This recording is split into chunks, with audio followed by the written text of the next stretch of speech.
पंचाशील मातृशक्ति हमें इस सत्र में अध्यक्षता के लिए क्यों रखा गया। यह महिलाओं का सत्र है और इस विषय को अगर आप ध्यान से पढ़िए तो पुरुष अपराधी है। अपराधी होने के नाते अपराधियों को ही मंच पर रखा गया है कि वे भी तो क्लियर करें।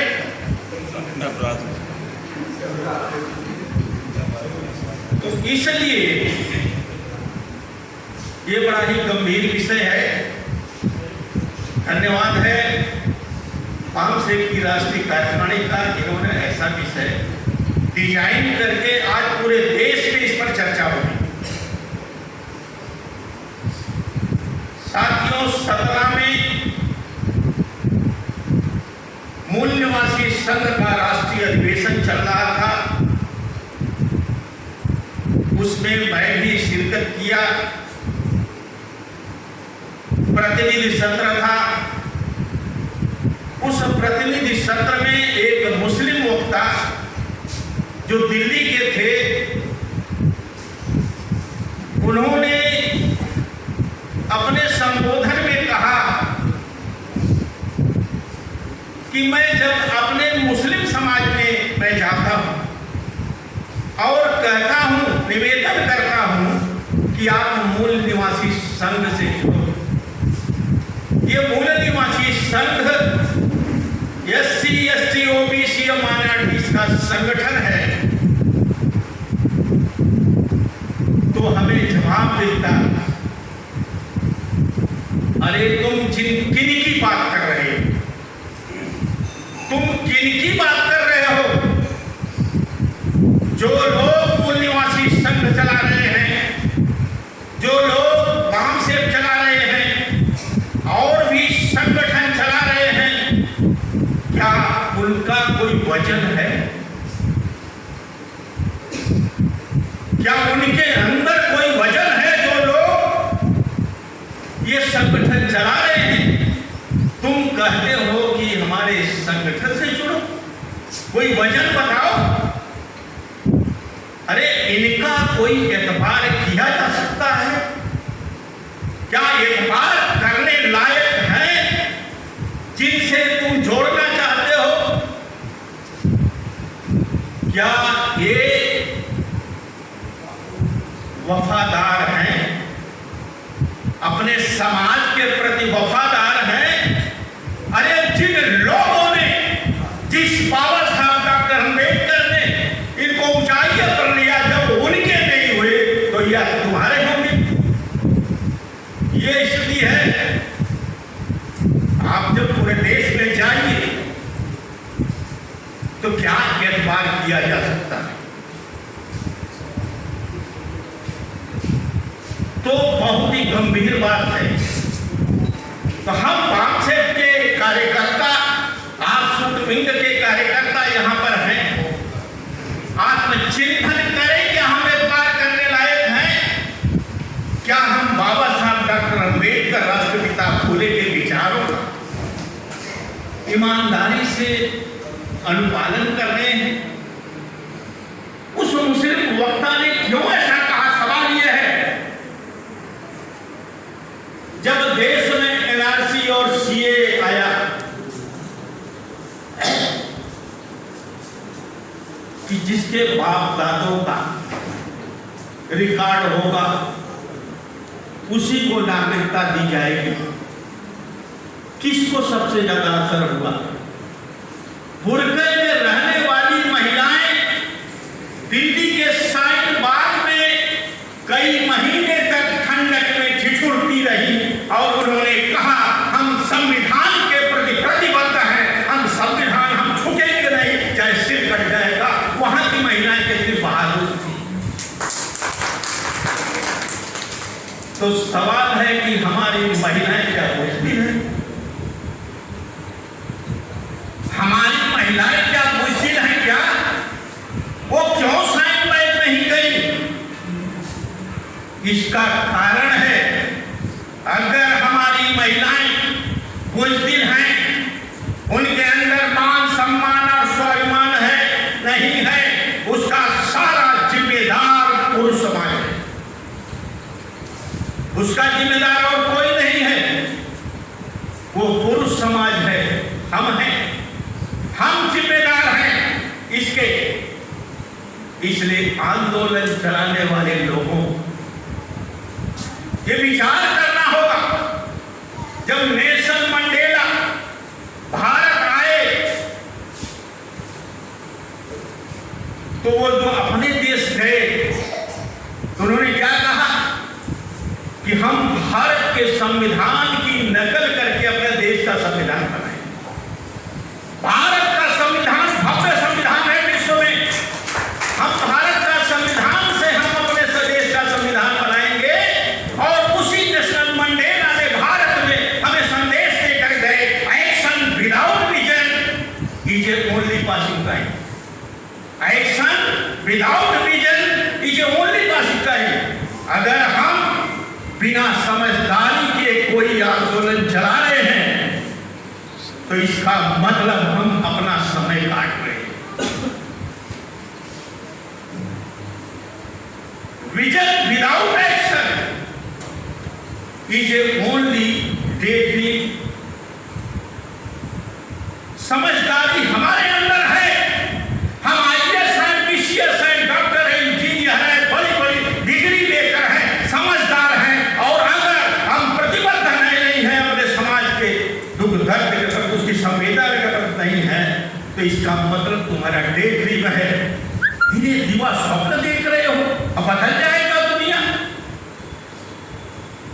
तो विजन विदाउट एक्शन, बिना समझदारी का के जो आंदोलन चलाते हैं वो दीवा स्वप्न है। Action with vision we can change the world. अगर समझदारी के साथ हम आंदोलन चलाते हैं तो हम पूरे विश्व को बदल सकते हैं। और डॉक्टर अंबेडकर ने यही कहा, इसलिए अमेरिका के कोलंबिया विश्वविद्यालय में सैमुअल ऑफ नॉलेज केवल डॉक्टर अंबेडकर को मिला है, नंबर 1 पर डॉक्टर अंबेडकर। विजन। साथियों, विषय में महिलाओं की सहभागिता पहला पॉइंट है। मेरे वक्ता को पहले पॉइंट पढ़ा करो कि क्या हमें बोलना है, पॉइंट क्या है। सहभागिता, संस्कृत जो पढ़े हैं, सह का मतलब होता साथ।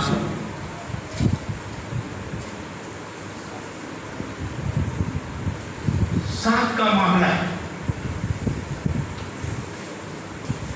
तथागत बुद्धा को हम लेते, अगर तथागत बुद्धा महान बने तो उसके पीछे यशोधरा का हाथ है। उनकी पत्नी यशोधरा का हाथ है। कैसे है? जब उनका देश निकाला हो गया, पूरे घर में अपना तफरी मच गई। मां उधर रो रही है, पिता उधर रो रहे हैं। पत्नी एक कमरे में अपने नवजात शिशु राहुल को लेकर के कमरे में पड़ी हुई है, वो भी चिंतित है। तथागत की हिम्मत नहीं पड़ रही है कि हम जाकर के उससे मिले, काम रहे थे, अगर जाऊंगा कहीं बेहोश न हो जा। फिर भी गए, लास्ट में गए, चुप्पी साधे रहे, बोल नहीं रहे हैं। तब यशोधरा ने कहा, आप बोल नहीं रहे हैं, मैं समझ रही, मुझे सब पता चल गया है कि आपको सजा के तौर पर देश से निकाल दिया गया है, लेकिन जिन मूल्यों के लिए, जिन सिद्धांतों के लिए आपने संकल्प लिया था कि हम संवाद से विवाद खत्म करेंगे, हम खून खराबे से नहीं करेंगे, जो आपने संकल्प लिया, उस संकल्प के लिए आपको देश निकाला, स्वीकार किया। इसके लिए मैं तो मैं भी यही कर। आप जा रहे हो, मेरा समर्थन। पिता बूढ़े हैं, माता बूढ़ी है, सास ससुर, बेटा भी बहुत छोटा है। मैं भी चल सकती थी, लेकिन मैं इसलिए नहीं चल सकती, बच्चों को देखना है, बूढ़े सास ससुर को देखना। लेकिन मेरा निवेदन है आपसे, यदि आप जा रहे हो, आपका समर्थन करती हूं, लेकिन जाना तो मानव कल्याण के लिए कोई शोध करके आना, और जिससे मानव का कल्याण हो। और तथागत बुद्ध कोई समझौता नहीं किए, और उन्होंने मानव कल्याण के लिए बात की। अंतरहसा के संघ को अपना फैसला बदलना पड़ा, बगैर रक्तपात के समझौता हो गया। ये तथागत बुद्ध को किसने बदला? यशोधरा ने बदला। लेकिन गांधी का चेला, जो इस देश में राष्ट्र कवि कहते हैं मैथिलीश्वर को, उसने क्या लिखा? सिद्ध हेतु स्वामी गए। यह गौरव की बात, ये हमारे बच्चों को पढ़ाया जा रहा है। सिद्ध हेतु स्वामी गए, यह गौरव की बात, पर चोरी चोरी गए, यही बड़ा व्याघात, सखी मुझसे कह कर जाती। यशोधरा अपने एक जगह बैठी हुई है, चिंता में है। सहेली आती है, पूछती है, बहन क्यों चिंता में हो?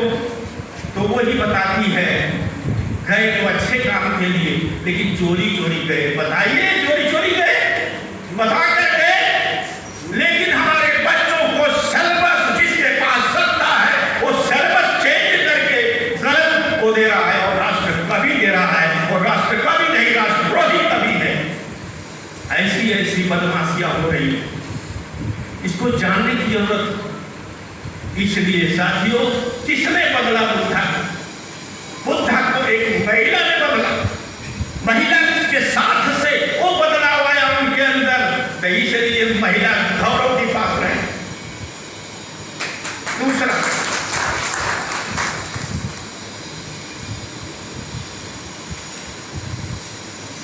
सम्राट अशोक। मेरे इतिहास के पढ़ने वाले लोग भी होंगे यहां पर। इतिहास में आपको जानना पड़ेगा, सम्राट अशोक को किसने बदला किया? साथ सम्राट अशोक महान हो गए, महान अशोक। अशोक, सम्राट अशोक को किसने बदला था, ये जानने की जरूरत है। सम्राट अशोक ने जो युद्ध किया, कलिंग पर हमला किया, तमाम रक्तपात हुआ वहां पर, वहां का राजा पद्मनाभन मारा गया। इसके बाद दरवाजा बंद जब हो गया, तो सम्राट अशोक ने अपने दूतों को भेजा कि दरवाजा क्यों बंद है, जरा देखो। जब दरवाजा तोड़ा गया, तो महापद्मनाभन की पत्नी पद्मिनी घोड़े पर सवार तलवार लेकर खड़ी थी युद्ध करने के लिए। सम्राट अशोक ने कहा कि हम नारी पर तलवार नहीं चलाते। उस पद्मिनी ने क्या कहा? उस पद्मिनी ने कहा कि अगर महाराज आपके अंदर इतनी नैतिकता है तो मेरे साथ चलो। ले गए नदी के किनारे, लाशों का ढेर पड़ा हुआ था उस युद्ध में। बच्चे भी मारे गए थे, महिलाएं भी मारे गए थे, जवान भी मारे गए थे। जब उसने दिखाया, वहीं पर सम्राट अशोक ने अपनी तलवार को तोड़ करके वो भीम को अडॉप्ट किया। ये किसने किया था? और नारी की वजह से हुआ। इसको नोट करिए, इसको दिमाग में रखिए। किसने बदला? महिला ने, नारी ने।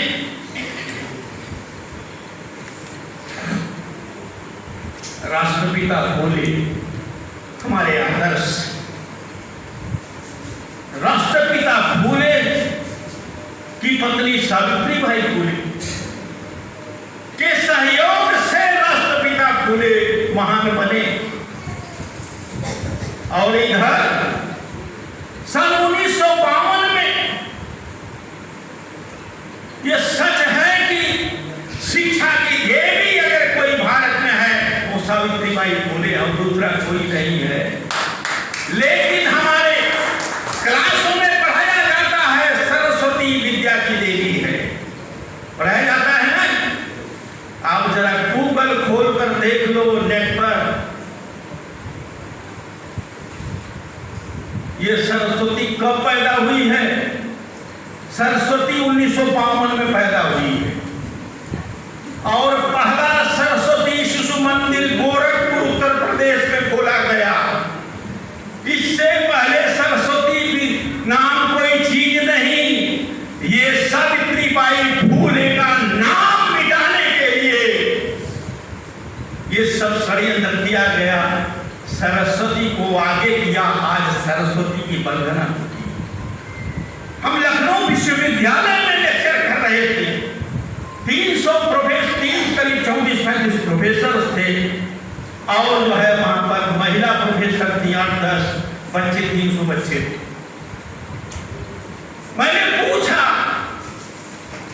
हमें कहा गया कि आप सरस्वती के चित्र पर वो करो, दीप प्रज्वलित करो, जैसे कल मैं यहां देखा करने जा रहे थे, तो दीप प्रज्वलित करो।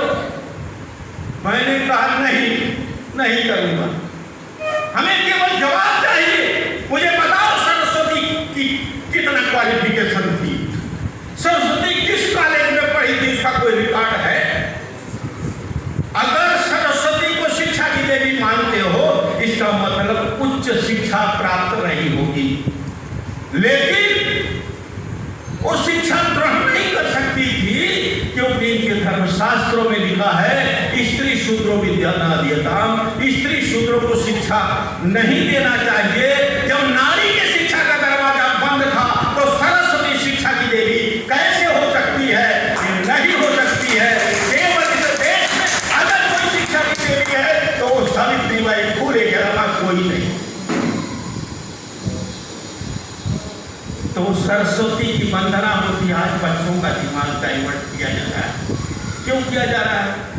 क्योंकि सत्ता उनके हाथ में है और सत्ता से सर्वस्व भी बदला जा सकता है।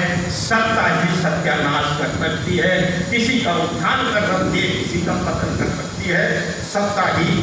तो इसलिए इस देश में अगर राष्ट्रपिता फुले सावित्रीबाई फुले न होते, इस देश की शूद्रों और महिलाओं को शिक्षा का दरवाजा नहीं खुलता। गर्व है हमें उस सावित्रीबाई फुले के ऊपर, जिन्होंने राष्ट्रपिता फुले का मदद करके उनको महान बनाए। आगे बाबा साहब का अम्बेडकर आते, बाबा साहब का अम्बेडकर की पत्नी रमाबाई रात भर जागती थी। बाबा साहब जब तक खाना नहीं खा लेते थे तब तक वो सोती नहीं थी। कभी कभी रात गुजर गए, भूखी रही हो, तो उनका त्याग और समर्पण देखिए कि अगर रमाबाई अम्बेडकर ने बाबा साहब का इतना मदद नहीं किया होता तो बाबा साहब इतने महान और विद्वान नहीं होते। ये नारी का जो है बहुत बड़ा योगदान है, ये सहभागिता, नारी की सहभागिता से। ये बात अब साथियों, सवाल ये है कि ये दबी क्यों है, इनकी जबान नहीं खुलती। कल एक बच्ची विद्यार्थी संघ में थी, मैंने कुछ सवाल पूछा, वो अटक रही थी, क्योंकि हम ऐसा संस्कार बच्चों को दिए, समाज का वातावरण उनको प्रभावित कर रहा है, इसलिए बच्चे बोलती नहीं बनती। हमारी महिलाओं जो पति पत्नी दो जाते हैं, रास्ते में कोई मित्र दोस्त कोई मिल जाता है, अनजान मिल जाता है, तो पुरुष पूछता ये कौन है, तो क्या कहते हैं? धर्म पत्नी। कहते हैं ना, ये सच्चाई है ना, ये धर्म पत्नी। क्यों कहते हैं धर्म पत्नी? इसलिए कहते हैं कि माँ बाप अपनी बेटी की शादी नहीं करते, कन्यादान करते हैं कि नहीं? अभी गांव में कन्यादान की ही बात चलती है।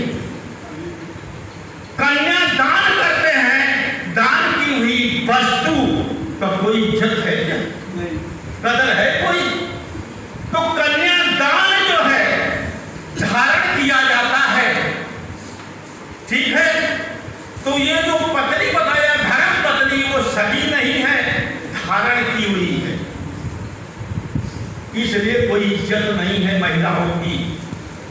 ये दिमाग में यह है। क्यों ऐसा है? क्योंकि आर्य जब इस देश में आई तो औरतें लेकर नहीं आए थे। उन्होंने हमारी बहन बेटियों को, यहाँ की महिलाओं को अडॉप्ट किया, उनको स्वीकार नहीं किया, उनको जो है धारण किया, इसलिए वो धर्म पत्नी शब्द आया है, धारण की हुई महिला। दूसरी बात, अब आइए मुझे बताइए, बहनें हमारी बताएंगे कि धर्म शास्त्रों की रचना किसी स्त्री ने किया है क्या? किसी स्त्री ने किया? किसने किया? पुरुषों ने किया। अगर उल्टा सीधा लिखा तो पुरुष बदमाश है कि नहीं है? है कि नहीं? और उनकी बातों को अगर पुरुष मानता है वो महाबदमाश है कि नहीं? मैं अपना ही घर उजाड़ रहा हूं। साथियों, तुलसीदास रामचरितमानस के अरण्यकांड में लिखते, जो लिखते वो समाज में आप देखिए जरा सा, क्योंकि साहित्य समाज का दर्पण होता है। साहित्य समाज का दर्पण होता है। आप चेहरा दर्पण में देखते हो, पूरा चेहरा दिखाई देता है। अगर अपनी दशा जो दशा को देखना है तो साहित्य में देखिए, पता लग जाएगा कि आपकी क्या स्थिति है, जो समाज में चल रहा हो, क्या चल रहा है। तुलसीदास अरण्यकांड में लिखते हैं, एक ही धर्म एक व्रत लेमा, काय वचन मन पति पद प्रेमा। नारी का धर्म क्या है?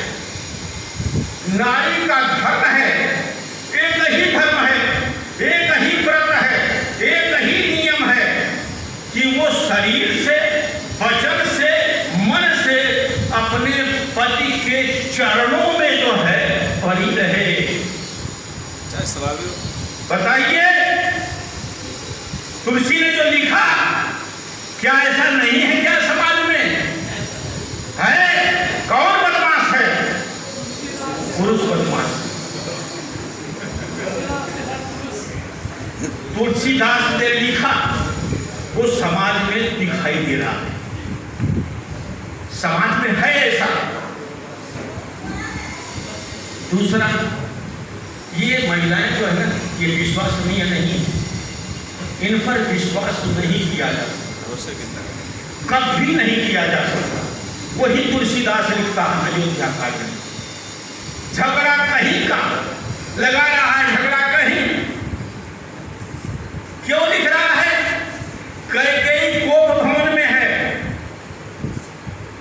और दशरथ जाकर के उससे हाथ जोड़ रहे हैं। जब वो नहीं मानती है तब क्या कहते हैं? विधिहून नारी हृदय कभी जानी, सकल कपट अघ अवगुण खानी। अरे ब्रह्मा भी नारी के हृदय को नहीं जानता, ये सारे कपट और अवगुणों की खान है।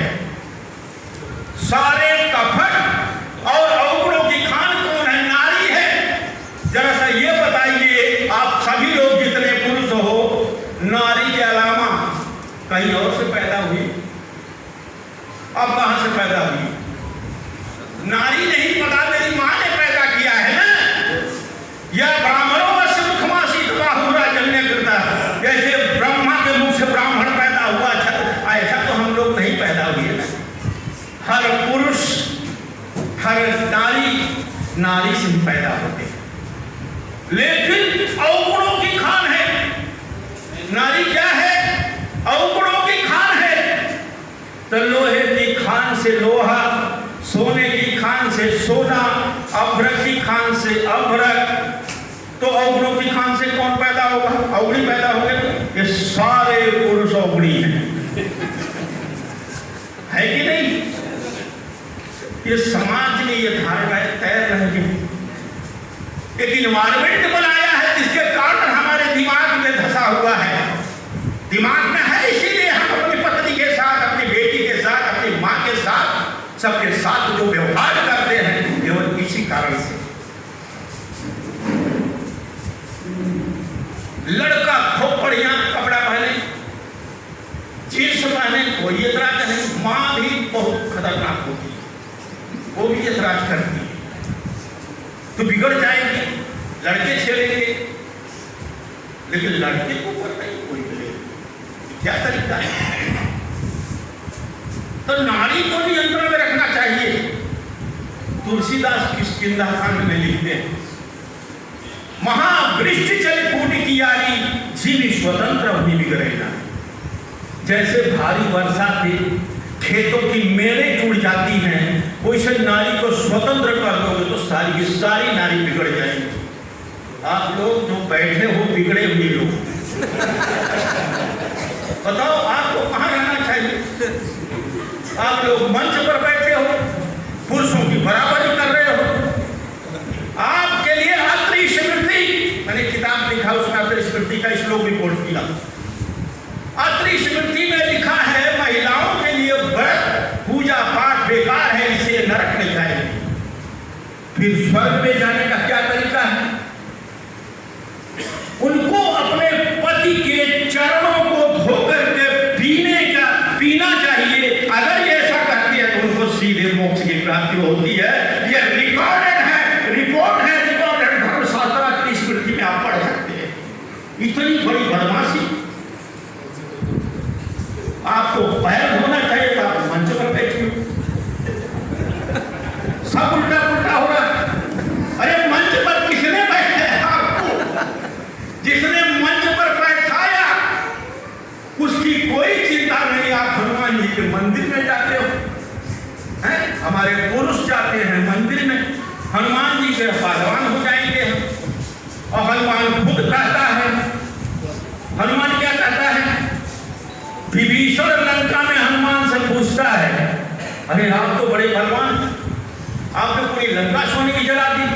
अरे कुल आपका क्या है? आपका कुल क्या है? अब तो बहुत बलवान हो। तो हनुमान, तुलसीदास लिखता है लंका कांड में, सुंदर कांड में क्या लिखा है? कहूं कौन मैं परम कुलीना, कौन कहता है मैं मुझे कुल का हूं? कब चंचल सब ही विधिहीना, जाति का बंध हर प्रकार से नीच। प्रातः लेव जो नाम हमारा, तादिन ताही नाम मिले हरा। प्रातः काल अगर कोई मेरा नाम ले ले तो दिन भर उसको भोजन नसीब नहीं होगा। ये हनुमान का स्टेटमेंट है। हम पहलवान बनने के लिए हनुमान की पूजा करने जाते करते हैं कि नहीं करते हैं? दुर्गा की पूजा करते हैं, 8 पूजा वाली है।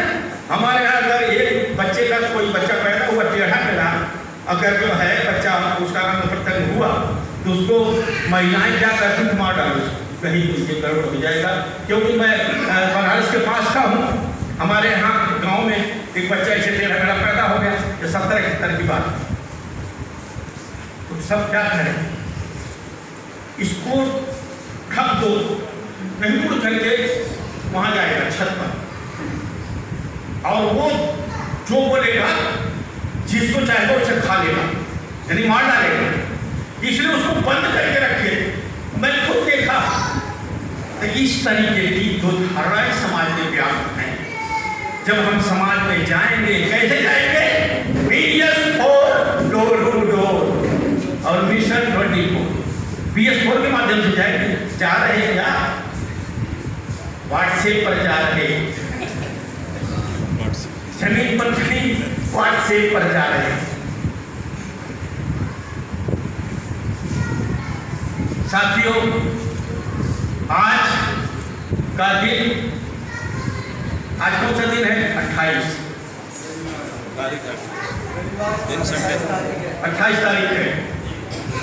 आज वीर सावरकर का जन्मदिन है, मालूम है आपको? वीर सावरकर एक ऐसा नेता है, ब्राह्मण नेता, जिसे ब्रिटिश हुकूमत से 5 दया याचिकाएं मांगा। हमें छोड़ दो, तुम जो कहोगे वही करूंगा, हम तुम्हारे सामने नतमस्तक होते हैं ब्रिटिश गवर्नमेंट के सामने। सरदार पटेल, सरदार भगत सिंह ने ऐसा नहीं किया, छूट गए लेकिन समझौता नहीं किया। और वो 5 दया याचिकाएं हैं। अभी मैं सरदार पटेल की किताब लिख रहा हूं, उसमें 5 दया याचिकाएं पढ़िएगा, पब्लिश होगी तो उसका आज जन्मदिन है। और आज भारत की नई संसद का जो है उद्घाटन हो रहा है। और किसको करना चाहिए? देश की राष्ट्रपति को करना चाहिए, क्योंकि he is head of the nation. वो तीनों सेनाओं की जो है प्रधान है, सबसे पावरफुल है।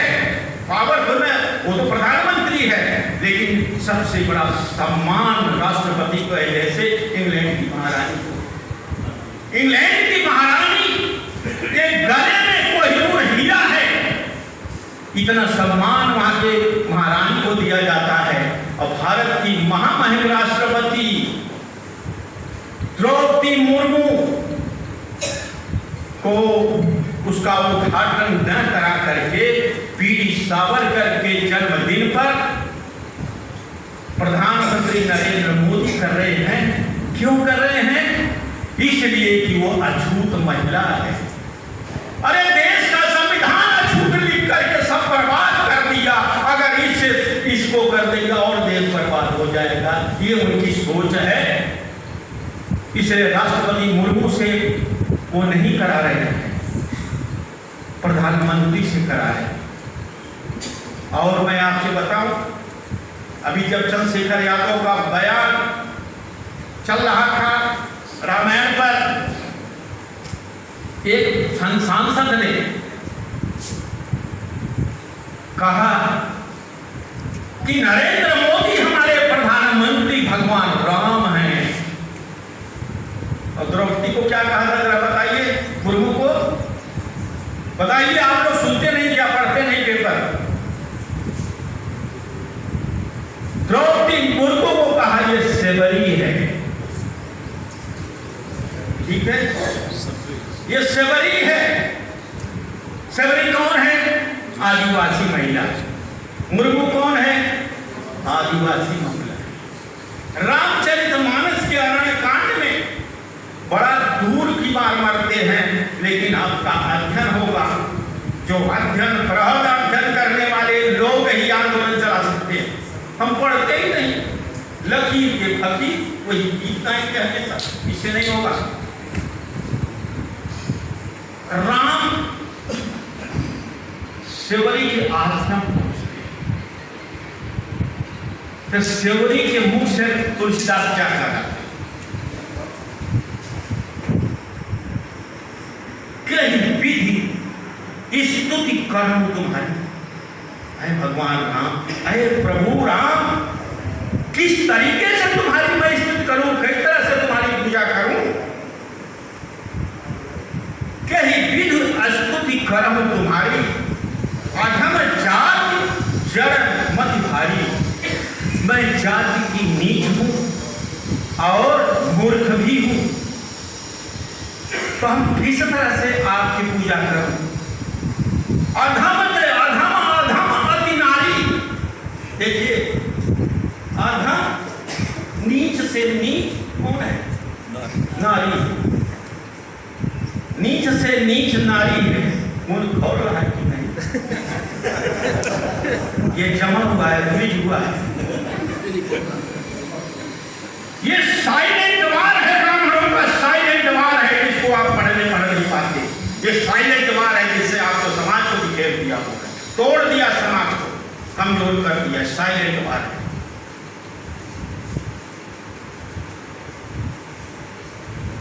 अधम दे अधम अधम अति नारी, अधम से भी अधम है, नीच है, उस पे नारी सबसे नीच है। इसलिए हे प्रभु, मैं नीच ही नहीं हूं, मैं मूर्ख हूं, इसलिए मैं किस तरह से तुम्हारी पूजा करूं? निशाना कहां पर है? द्रौपदी मुर्मू पर है। ये द्रौपदी मुर्मू पर है। क्यों द्रौपदी मुर्मू पर है? इसलिए कि संविधान दिवस 26 नवंबर 1922 को मुर्मू ने न्यायपालिका के बैठे हुए जजों को पूछा था कि बताओ कौन लोग जेल में बंद हैं? वे कौन लोग हैं जो जेल में बंद हैं? कौन सा अपराध है उनको जेल में बंद है? कितना जेल बताओगे? क्या इससे देश विकास की तरफ जाएगा या विनाश की तरफ जाएगा? मोदी ने सोचा था कि जैसे हमने कोविड को नकेल लगाकर रखा, वैसे इसको भी रख नहीं रख पाए। और उसने कहा, दूसरे भाषण में कहा, डॉक्टर अंबेडकर हमारे भगवान हैं। ठीक है, डॉक्टर अंबेडकर हमारे भगवान है, उसने कहा। और उदित राज ने जय भीम कहने पर उनको पार्टी से निकाल दिया गया। जिस संविधान की सौगंध खा करके शासक जातियां आज सत्ता में,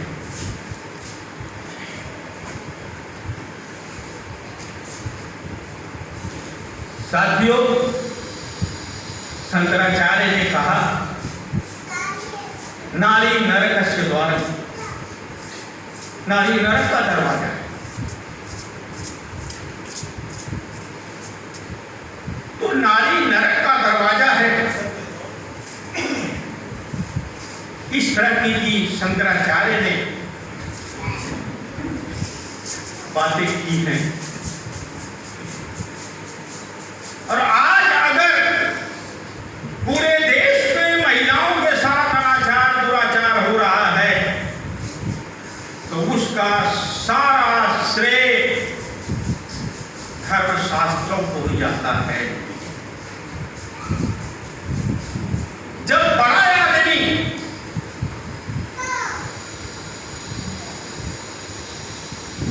अनाचार दुराचार करता है उसको कोई नहीं पूछता, समर्थ को नहीं दोष होता है, समर्थ का कोई दोष नहीं होता, दोष तो सब नीचे वालों का होता है। ऐसा तुलसीदास ने लिखा है।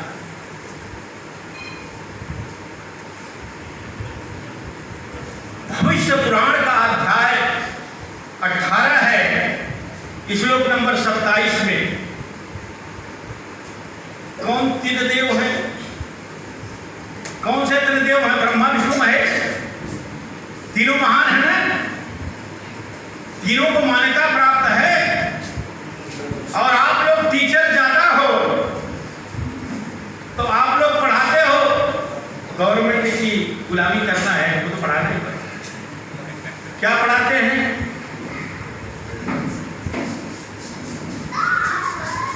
ब्रह्मा विष्णु महेश के विषय में पढ़ाते हैं ना। क्या है वो श्लोक? हाँ, गुरु ब्रह्मा गुरु विष्णु गुरु देवो महेश्वर। गुरु ब्रह्मा के तुल्य है, गुरु विष्णु के तुल्य है, गुरु शंकर के तुल्य है, ये पढ़ाया जाता है ना।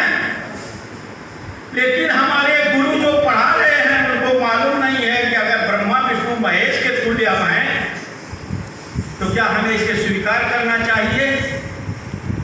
भविष्य पुराण में लिखा है, प्रमाण दे रहा हूं, स्वकीयां च सुतां ब्रह्मा, ब्रह्मा ने अपनी बेटी को विष्णु देव सोमातरम, विष्णु ने अपनी मां को भगनीर भगवान शंभु, शंकर ने अपनी बहन को गृहीत्वा श्रेष्ठतां का पत्नी के रूप में स्वीकार कर श्रेष्ठता को प्राप्त हुई। आप बताइए, ये लुच्चे हैं, लफंगे हैं, गुंडे हैं, या बदमाश हैं, या भगवान हैं?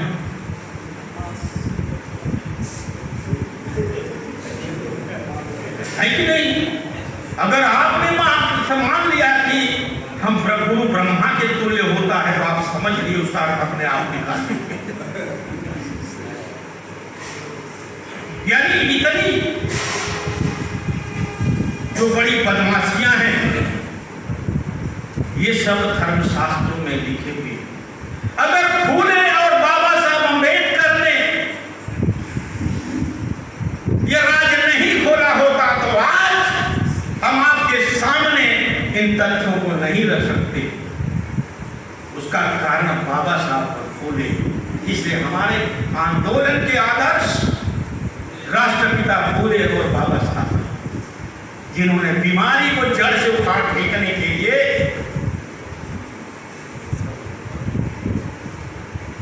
अब सवाल यह है कि आपको इस बात का भी ध्यान देना पड़ेगा कि समाज में किन महिलाओं के साथ ज्यादा अनाचार अत्याचार होता, क्यों होता? रुद्रयामल तंत्र में लिखा है रजस्वला पुष्करं तीर्थं चांडाली कुकाशिका। रजस्वला स्त्री के साथ संभोग करना काशी तीर्थ के समान। रजस्वला पुष्करं पुष्कर के तीर्थ के समान है। रजस्वला पुष्करं तीर्थं चांडाली कुकाशिका चर्मकारी कुप्रयागत। चमारण स्त्री के साथ संभोग करना प्रयागराज के समान है। शाद्रज की मथुरा मता धोबन के साथ संभोग करना मथुरा तीर्थ के समान है। ये बताइए किसके साथ अनाचार दुराचार होगा? ये प्रेरणा यहाँ से मिल रही है, ये लिख करके उन्होंने रखा है। इसलिए आप देख लीजिए दिल्ली के जंतर मंतर पर हमारी महिला पहलवान उनके साथ यौन शोषण हुआ है लेकिन कुछ नहीं हो रहा है। ब्रजभूषण शर्मा ठाकुर है शायद, उसके ऊपर कोई असर नहीं है, उसके ऊपर कोई असर नहीं है। हाथरस की बेटी के साथ बलात्कार हुआ, कोई फर्क नहीं। कुलदीप सेंगर ने एक बेटी के साथ बलात्कार किया, कोई असर उनके ऊपर नहीं। कोई फर्क उनके पास नहीं पड़ रहा है। ऐसा इसलिए है उनकी संस्कृति इजाजत देती है तुम अनाचार करो दुराचार करो, उनकी संस्कृति की देती, इसलिए अनाचार दुराचार हो रहा है। और उनकी संस्कृति में ही हम वर्णों में बटे हुए हैं, जातियों में बटे हुए, उनकी संस्कृति में हम हैं।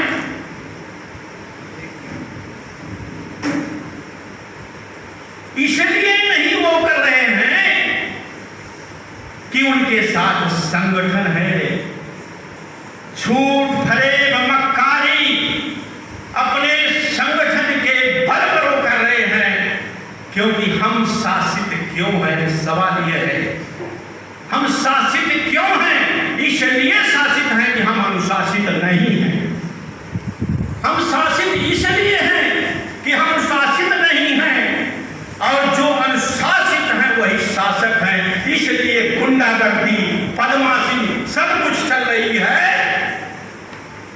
और जंतर मंतर पर हमारे महिलाएं वहां पर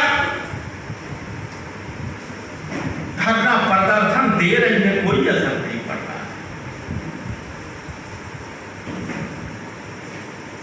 योगी बुलडोजर चला रहा है, कोई फर्क नहीं पड़ रहा, उसका काम चल रहा।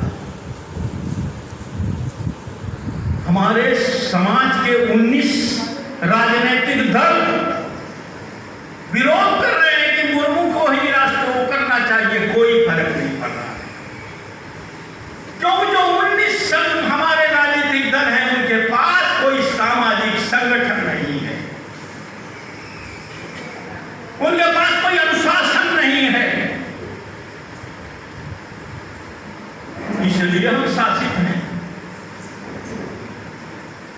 हमें संगठन में भी जब तक अनुशासन नहीं होगा संगठन में, हम शासक नहीं बन सकते।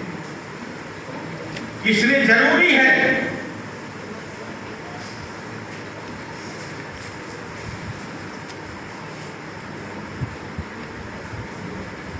कि हम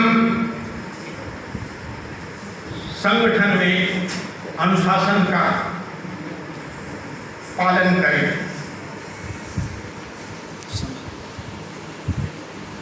समस्या हमने बता दिया और समाधान भी तो होना चाहिए। क्या समाधान है? समाधान मोदी जी ने बता दिया। क्या बताया? बेटी पढ़ाओ और बेटी बचाओ। यह है ना? आप ये समझ लीजिए, ये जो ब्राह्मणवादी जब ऐसी बात बोले तो उसका उल्टा अर्थ लगाया करो। उसने कहा कि बेटी बचाओ और बेटी पढ़ाओ, इसका मतलब बेटियों की आबरू सुरक्षित नहीं है, खतरे में है, ये समझिए। ये स्थिति है तो समस्या का समाधान क्या है? समस्या का समाधान है बेटी के हाथ में कलम दो। बेटी के हाथ में कलम दो, कलम से ही क्रांति होगी। ये कलम क्रांति भी करती है, ये कलम कत्ल भी करती है, ये कलम कल्याण भी करती है। ये तीन काम करती है।